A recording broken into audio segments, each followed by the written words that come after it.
Good morning again, everyone. Again, my name is Lacey Villava. I'm the education manager here at Gunston Hall, but I am super excited today to be turning over the reins of our summer Saturdays to two of our staff members and one of our volunteers. You'll be hearing from Laura Hollywood about designing your farm and making drinking vinegar, and you'll hear from Holly Irwin about pickled tomatoes. And I'm also very excited to have Rachel Anderson with us, who is one of our volunteers here at Gunston Hall, and she is going to be pitching in her thoughts here and there throughout the morning.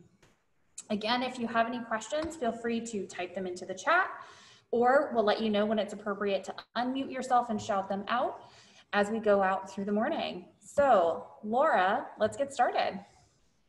Hi, good morning, everyone. So I'm going to start off with probably the most important question of the day to get us at the beginning, which is, who are tenant farmers? So Holly, if you could put it on the lovely piece of artwork we had. There we go, perfect.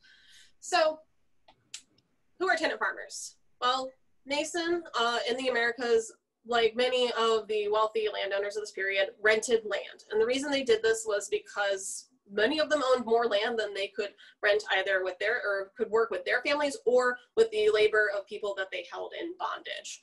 So on the other end of that are the tenant farmers, who sometimes could not afford to purchase their own land outright as it was very expensive. So they rented instead. This lovely picture, though, is really a favorite of mine. It's one of two paintings that were done as a pair by the artist George Stubbs in 1785. And one is the Reapers, which is the one you're looking at this morning, and the other one is the Haymakers. And this image is really interesting for us because it tells us a lot about tenant farmers. So I'll give you a minute to look at the image and maybe come up with an observation about it. What can we learn from this image? And you can type it in if you like, or you can say it out loud.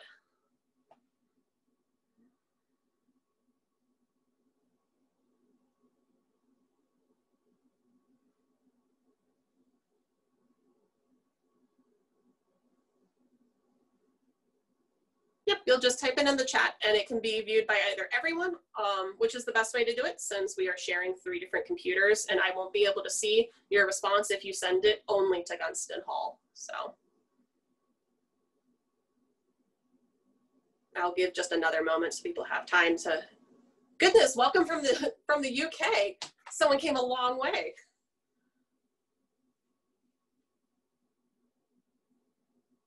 All right, well, I'll go ahead and talk about the painting a little bit. So this painting actually is hanging up in the Tate Gallery in London currently, along with its pair. My favorite thing about this is that it shows people at work. So this is a group, a family-like, that are dressed, oh, thank you. So someone made a comment about dressing. Well, actually, these people are dressed quite appropriately for their work. You'll notice everyone's got a hat on to protect themselves from the sun. Didn't realize women did field work. Another excellent observation. So often these tenant farmer families are all working together. And this is something that when we flip to looking at our lease, you'll notice is specified in there. But we've got a pretty big group of people and they're all working together on harvesting hay. So this is either wheat or hay, depending on what time of the year it is, what they're harvesting for.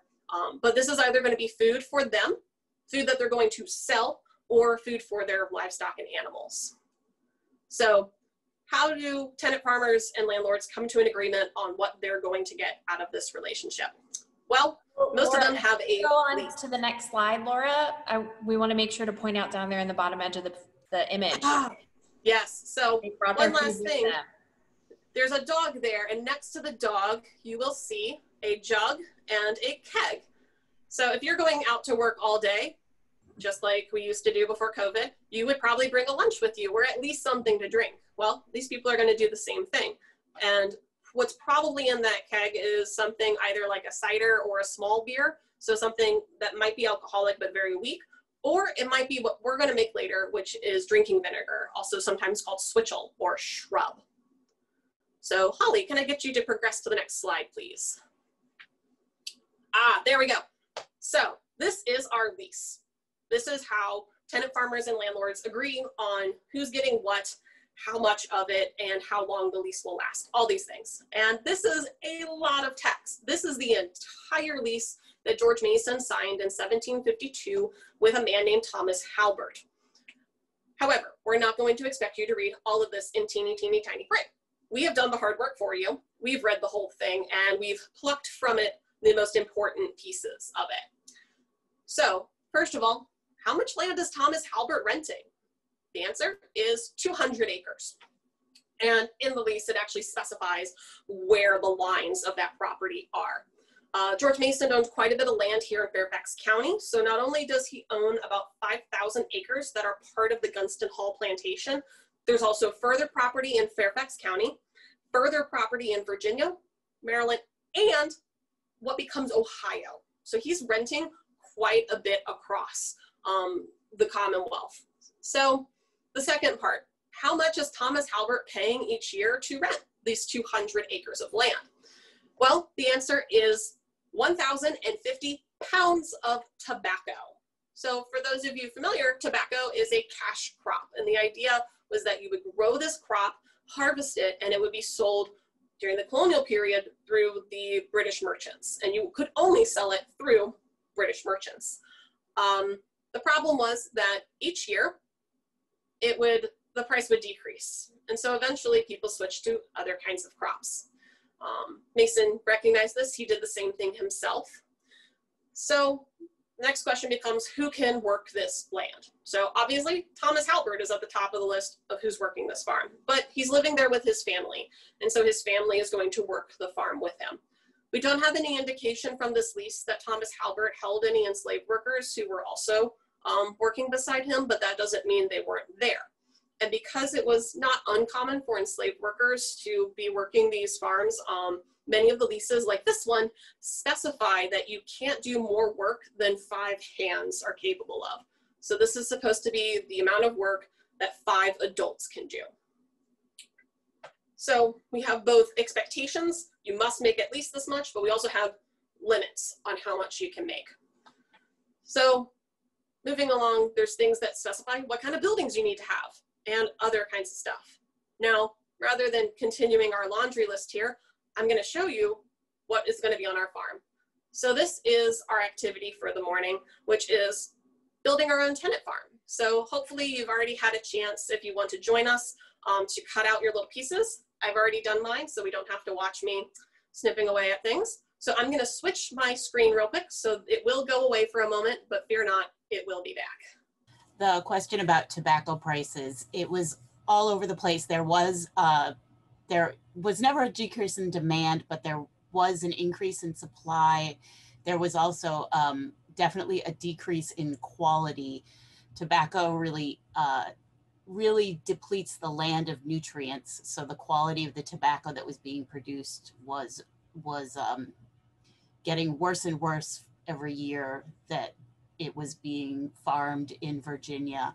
So it actually ended up, that's why in 2020, tobacco is being farmed in places like North and South Carolina because the land was better for tobacco.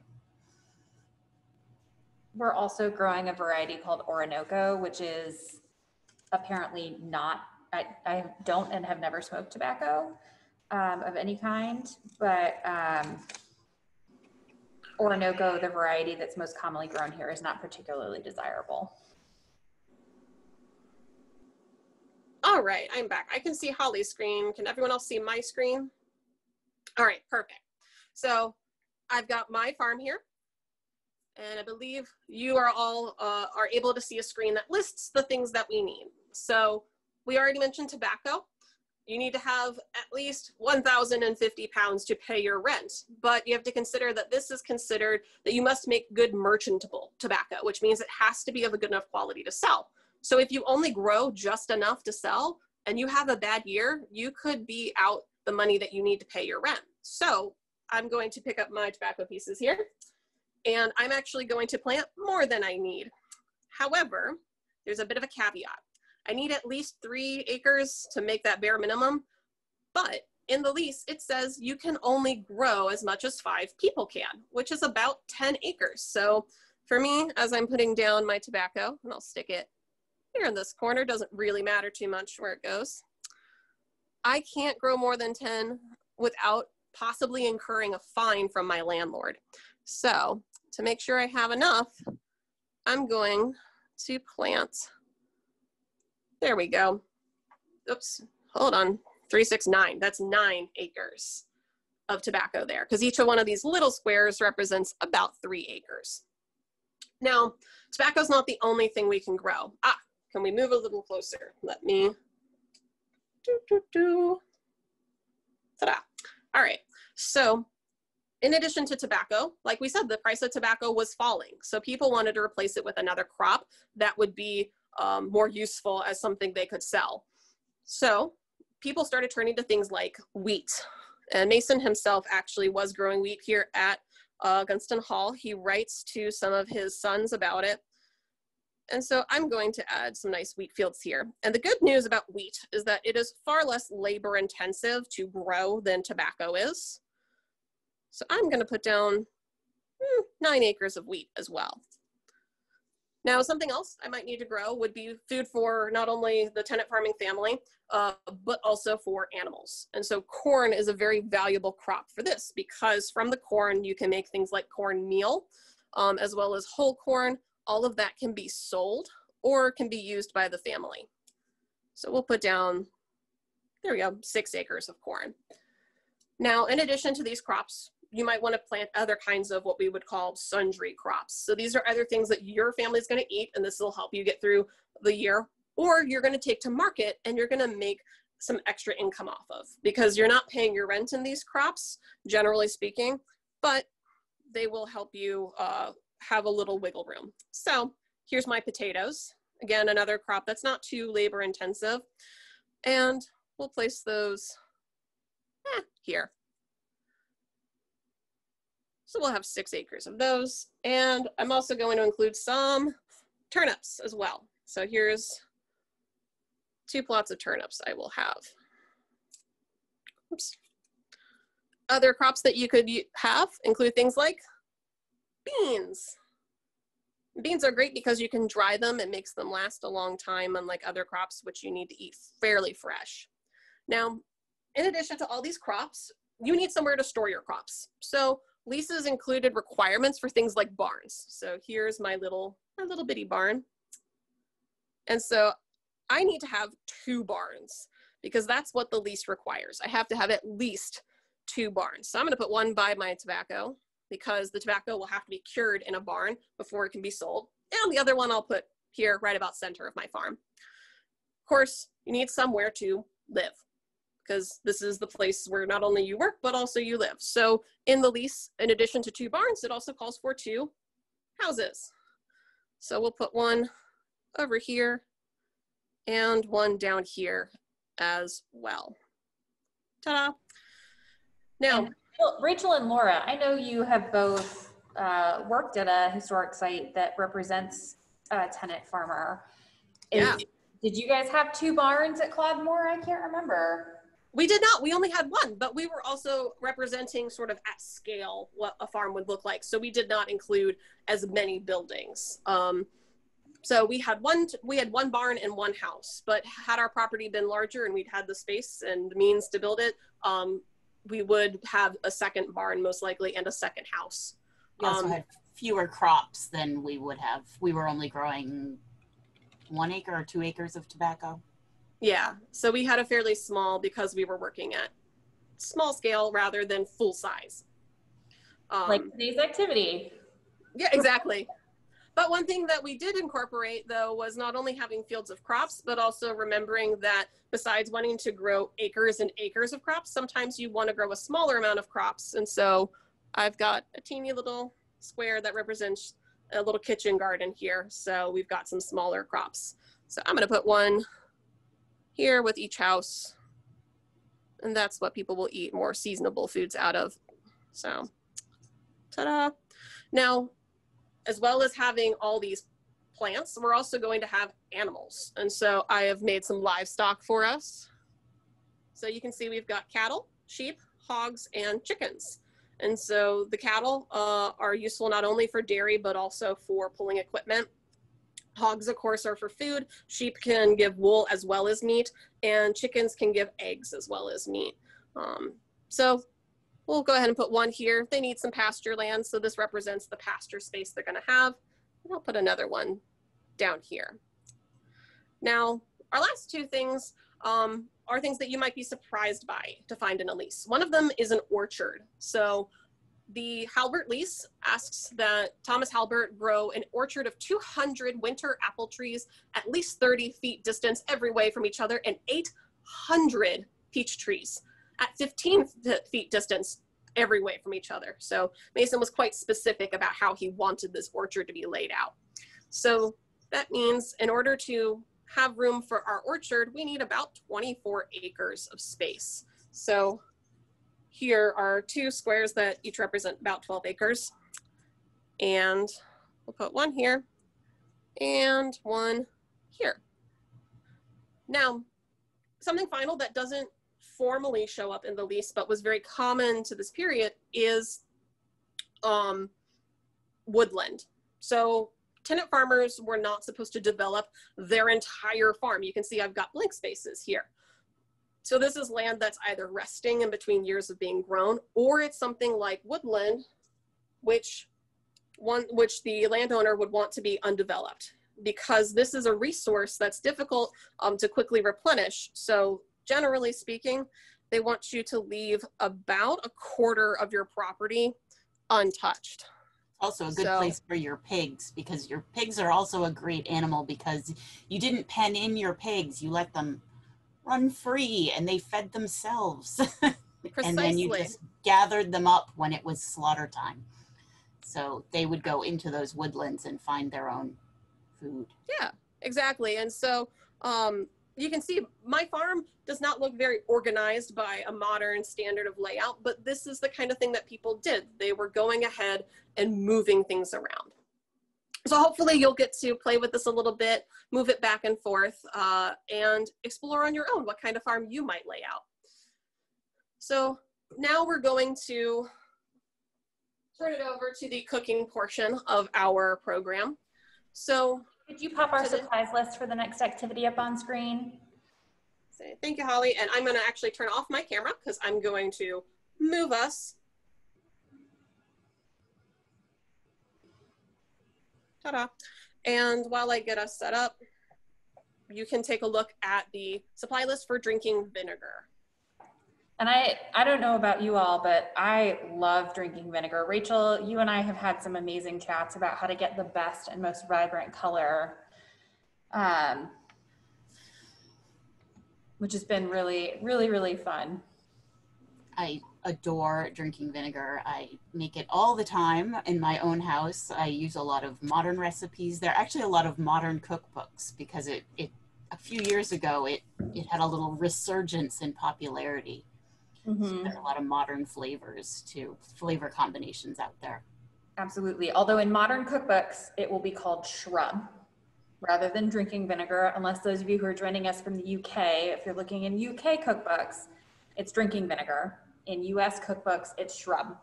And usually shrub is usually now defined as being fruit-based, whereas switchel is vinegar-based.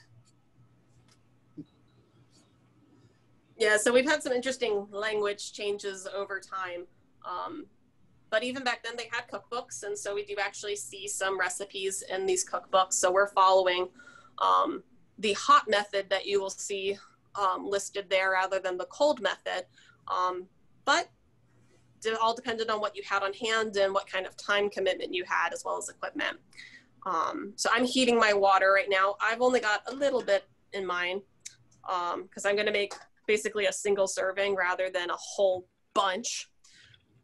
However, you could make this as large a portion as you wish. When I worked at Claude Moore, we would often prepare a whole pitcher of it. And then we could share it amongst everyone who was working. Now, the caveat. We've got that recipe for raspberry vinegar from Mary Randolph. Perfect. Which makes what, a quart? I think so. It's something about a quart. Yeah. Yeah. But the key to that is that it's not a quart that's ready to drink. That is a concentrate. So please, do not drink that straight as it is unless you really enjoy the unadulterated taste of vinegar. You're going to want to filter that with a little bit of water, dilute it rather, and that will help you sort of soften the taste. Now, the first thing I'm going to do, suggest that if you are not sure how you feel about drinking vinegar, start with rice wine vinegar because it's very mild. Yeah, you'll find in the recipe list, we recommended trying different vinegars. I love apple cider vinegar, but I made an amazing one with blueberry and rice wine vinegar. It was so good. All right, so my water is hot now. So that heated up quicker than I thought. So luckily our recipe where we've lowered our proportions is quite easy. It's essentially a half cup of everything. So believe it or not, this is a half cup of sugar. I've got a half cup of water in here and I'm going to mix the two together. So I'm gonna go ahead and put in my sugar. Try to make sure it doesn't go all in one big clump. Well, there it did. And then we're going to stir together and dissolve the sugar. So the sugar is our sweetener. And in the 18th century, sugar was available, but it could be very expensive depending on what kind of sugar you purchased. The more refined it was, the more expensive it was. So for folks who could not afford sugar like this, you might use alternatives like molasses, which is a byproduct of creating sugar. But also you could use things like honey as well as a sweetener. If you were in the north, you might use maple syrup. Yeah. And so I am just letting this heat up and stirring it to try to get it all to dissolve nicely together. We're basically making a simple syrup here at the beginning.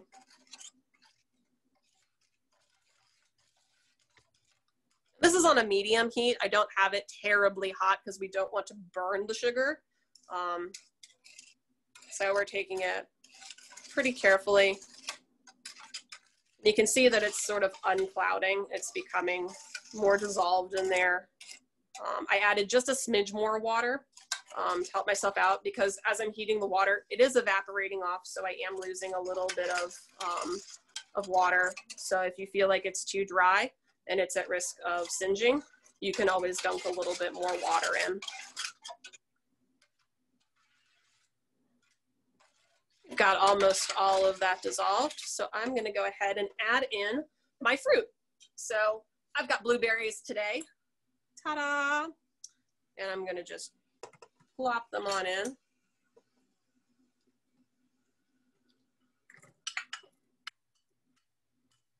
And this takes about 2 to 5 minutes once it gets up to a simmer, because we're going to cook the fruit, help it release all of that good stuff that we want from these blueberries. Now you might be asking yourself, why on earth does someone want to drink vinegar? How on earth does something like this come about, no matter how delicious it is with fruit? And the answer is that today, if we're out doing hot, sweaty things, we might reach for something like a Gatorade to help replenish what we call electrolytes. In the 18th century, they did not have this concept of, you know, replenishing your electrolytes, but they did know that you sweat a lot when you work and you're going to eventually get dehydrated and tired. And the mixture of shrub, switchel, drinking vinegar has a lot of good things in it for you that will help you kind of keep going. So it's acting essentially like old-fashioned Gatorade. Plus, it has a nice flavor to it. It's better than drinking straight water. And also how your stomach can hurt if you're too hot and you drink straight water. Not to mention the water was not necessarily safe. So this means you're boiling the water, which makes it correct. Yeah. And the other thing about it too is that this is an alternative to more expensive options. So you could serve this in place of wine. So maybe it's not necessarily a day that you've been hard at work, but you're going to have some of your neighbors over. You want something nice to drink. This is an alternative. So there's all sorts of reasons why you might choose this drink over something else. There's a great recipe in a cookbook from the 1840s called The Frugal American Housewife. And its author, Lydia Child, found herself in financial straits when she published the cookbook. and she recommends a raspberry flavored drinking vinegar as a replacement for some really fancy wines. And I think that's pretty amazing. And when I'm working in the Gunston kitchen, I often tell groups of, I start telling groups of girls, but it's really their mothers who are more interested, that if you go back and read Laura Ingalls' Long Winter, that right at the beginning, she and Pa are making hay. Even I remember what the chapter is called. And Carrie brings them out a pitcher of something to drink, and Laura takes a sip, and she's very excited to find out that it's ginger water. And ginger, it's switchel. That Ma has sent them switchel. Yeah, and the ginger was a really popular flavor choice, but you could add other kinds of herbs or spices depending on what you had available. So this is not a hard and set recipe. This is something that you could make up on your own and enjoy it with your own mixture, which is kind of the beauty of it. You don't have to add anything you don't like, and you can add things that you like that someone else doesn't like. And a lot of the shrub recipes have alcohol in them. So. Yes, Yeah. Which this one does not, but I would not discourage that in the comfort of your own home. You would be able to use that. In the 18th century, people frequently used alcoholic drinks in places that we might not consider using them today, or in ways that we don't always think of today. So we're just waiting for this to come up to heat. Want this to be nice and plump and cooked together. Because if we don't get the sugar mixed in, it'll be grainy. If you've ever had caramel that's not come together properly, you'll know what that's like.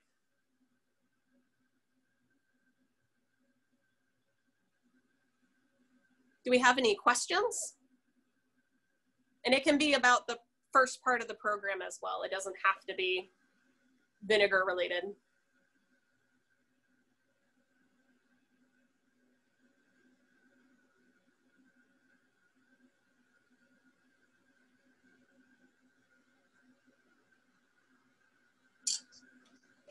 Well, we're getting a little bit of steam here, so we can see that this is cooking.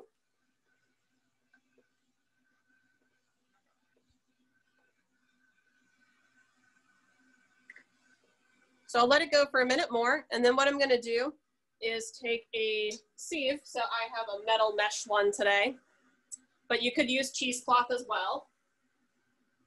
And we're gonna strain the blueberries because these blueberries will hold up pretty well together. However, if we were using a fruit such as raspberry or strawberry, perhaps, they can sometimes get a bit pulpy. Some people like having the pulp. It's just like orange juice. Some people like having pulp. Other people do not. But by running it through the sieve, we can get something that is going to be more liquid, less solid. Hey, Laura, Roger has a question in the chat, and he was wondering if you're using an aluminum pot. I am. So we're in our staff kitchen here at Gunston Hall, and so we're using the implements we have on hand. They're a bit of a motley crew that's been assembled over the years, and so today I do happen to be using an aluminum pot. But of course, you could use just about anything you have on hand. So, except plastic. Please don't heat this in plastic. Kira's also asking a great question about using fresh versus frozen fruit. She says it seems really unfortunate to pour vinegar over fresh, ripe raspberries. Does it work with frozen? Absolutely. Yeah, it does. I would say, yeah, our blueberries today, I believe, were frozen. And so you can absolutely use either. It's not particularly picky, fortunately. We're after the flavor from the fruit rather than the actual body of the fruit. All right, so I've got this sitting at a little bit of a simmer, so you might be able to see those bubbles going now. And my mixture, if I dip my, it's hard to see with the black spoon, but it is nice and dark. So I'm gonna go ahead and cut my heat and prepare my vessel that I'm gonna pour into. So it is a mason jar. I'm gonna move off the heat there. So I've got a mason jar. I'm gonna help myself out here with a funnel and my sieve. But first things first, I'm gonna add my vinegar. So I've got apple cider vinegar. Apple cider vinegar was quite popular in the 18th century. People often had apple trees and they would make cider or vinegar from that. And so today it's very helpful that you can just go to the grocery store and buy it. You don't have to make it yourself. So I am now going to very carefully pour.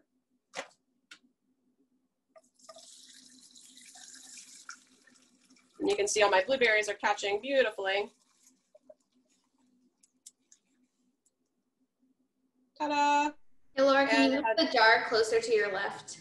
Absolutely. Let me set down my pot. And then I'm going to set that there. Move away my funnel, and you can see it filled it just about perfectly. So I'll hold up. Nope, I will not hold it that way. I will hold it this way. Ta-da!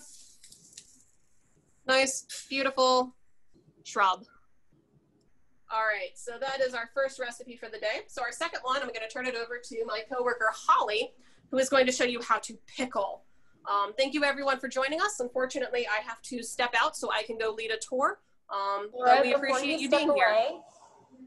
Before you step away, can you slide the jar over to the bottom corner of the stove? Yes, I can. Without burning myself would be the best way to do it, though. There we go. Is that visible? Yeah, so we've got that nice, beautiful, dark, purpley red colored liquid. So excited. Yeah, it's a gorgeous color. It's almost the same color as blackberries. Yeah. If I get a chance, I will send an image out of what the liquid looks like when we've got a serving over ice. It'll be beautiful. All right, well, I hope everyone has an excellent day. Thank you for joining in with us. Lacey, do you want me to answer a few of these questions? Go for it, Rachel. You're wondering how long to boil it. You really just want to infuse the flavor of the fruit into the water. So you want your water to not boil away. If you walked away and it boiled for 10 minutes, it would be fine.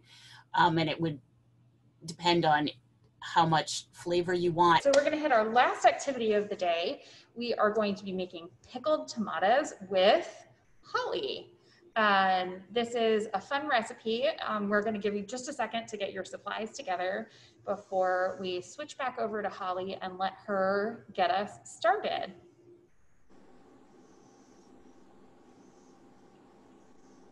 All right, Holly, you ready? I'm ready. Okay, here we go. Okay, so first we're going to start out with this fabulous quote by Benjamin Franklin, where he is saying, "Hunger is the best pickle," which basically just means that the best way to start any meal is with a pickle. And one thing to make clear is that he's not just talking about cucumber pickles, like how we refer to them today. He's talking about pickles of all sorts, because back in the 18th century, people basically pickled everything.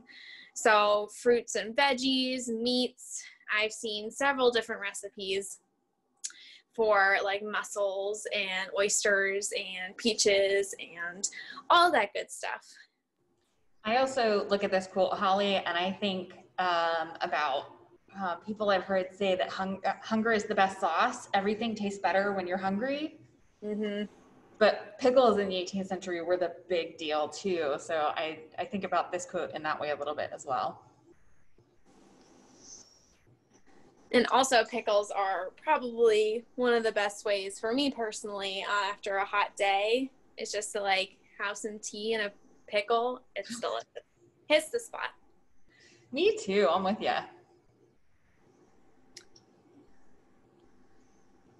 Okay, so the recipe that I am following today, or I based on my recipe, is called to Pickled Tomatoes. And I did not spell that wrong. That is the original spelling from this cookbook. And so we got this recipe from a blog. And this blog said that this recipe that they found is from either the late 18th century or the early 19th century. They weren't too sure.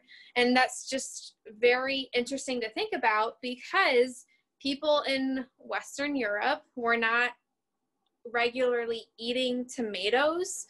So to have a tomato recipe in their cookbook is quite fascinating. And on top of that, as you can see on the bottom right of this picture, it says Count Puzzi. And now that is a very Italian name. So to add to the mystery, we have an potentially Italian recipe in an English cookbook. So it's just very fascinating to watch how different foods were incorporated into different cultures at different times.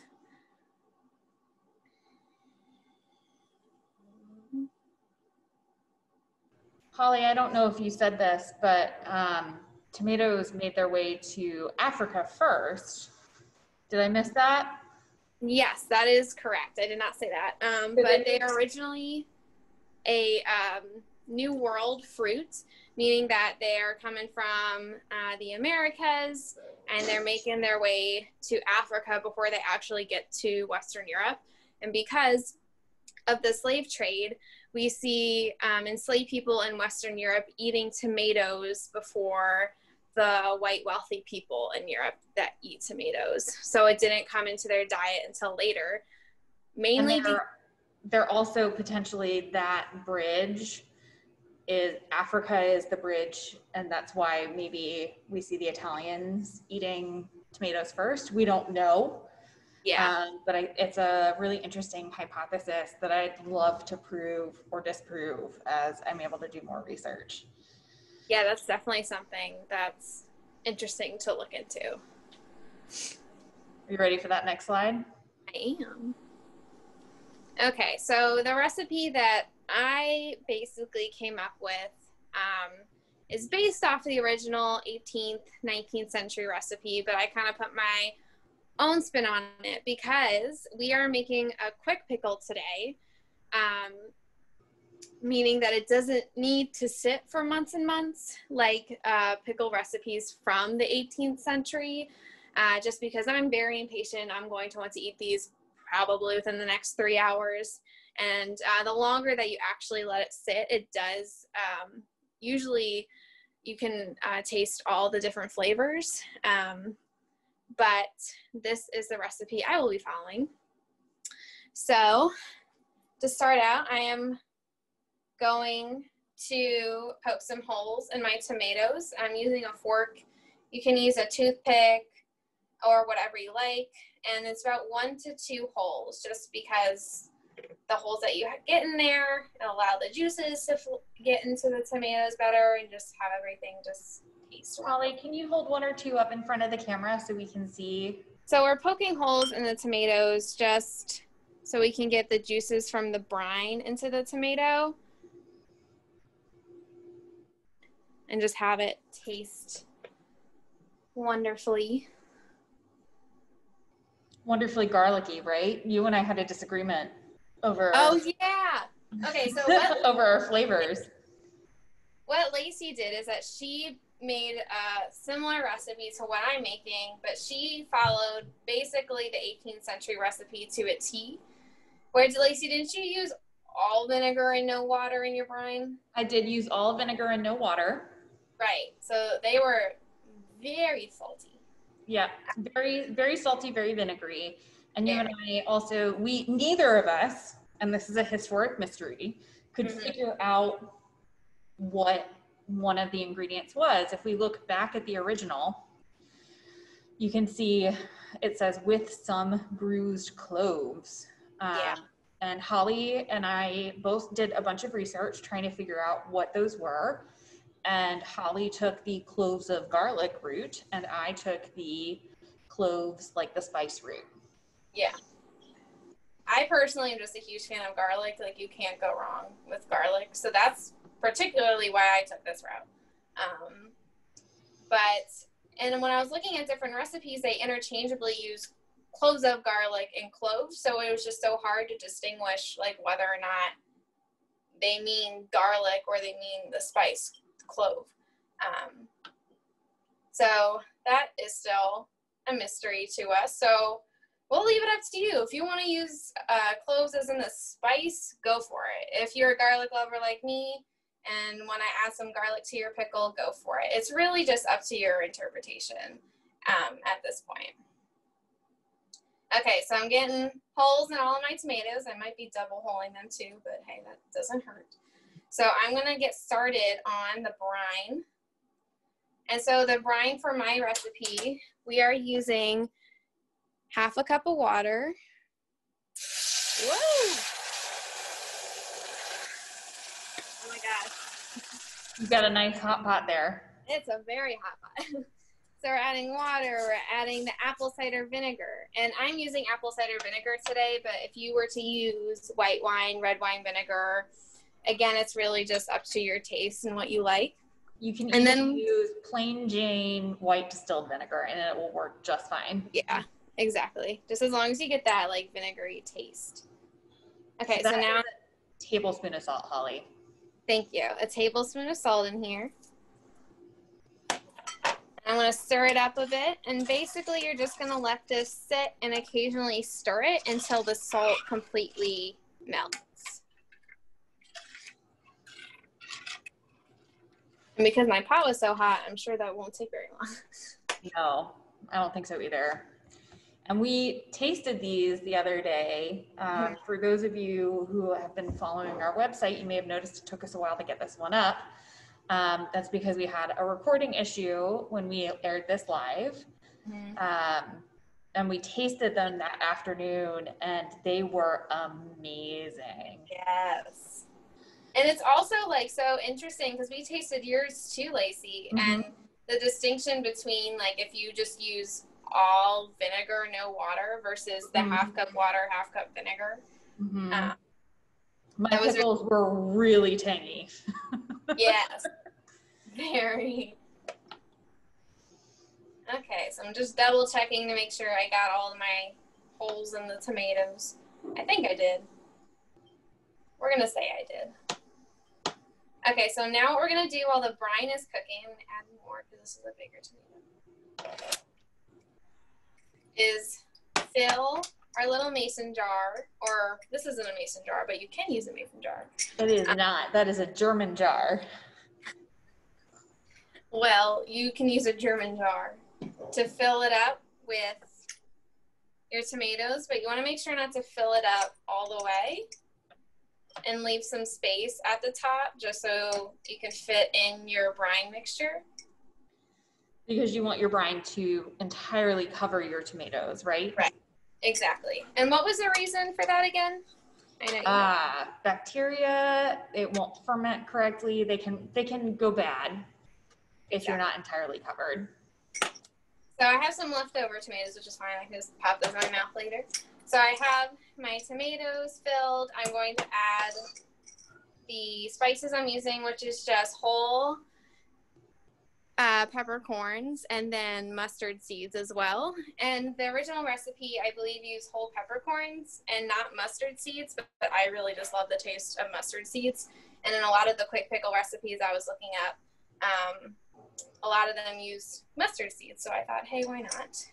So we're going to add those in there. And then I'm adding my 2 cloves of garlic. And as you can see, I attempted to smash them. Just again to get the garlic juices flowing, I guess. We're adding that. It looks like my brine is completely boiled. I don't see any salt in there. So I'm going to add this to my mason jar. I might spill. Ooh, I didn't. Yay! And there you have it. And you're basically just going to make sure this is sealed really well. Ooh. Your German jars are complicated, Lisa. Okay, I got it. There you go. There. Okay. So this is the finished product. It's a little warm because my brine was very hot, but we're going to leave this in the fridge. You can probably, like I was saying earlier, eat it like 3 hours later, but the longer you let it sit, the better it pretty much ends up tasting. But make sure you put it in the fridge. That is key for sure. But yeah, it's as simple as that. And I'm not the best cook, so if I can do it, I'm taking the approach that everyone can do it. So yeah, Pickled tomatoes, everyone. Well, awesome. Thank you so much, Holly. And for those of you who are watching this after the fact, we are very excited to have just a few more summer Saturdays left, including Garden on August 22nd, and games on August 29th, where Holly and I will be delving into another 18th century mystery, this one about games. So join us for those last couple of summer Saturdays, and we hope to see you at some of our virtual programs in the near future. Thanks so much for joining us today.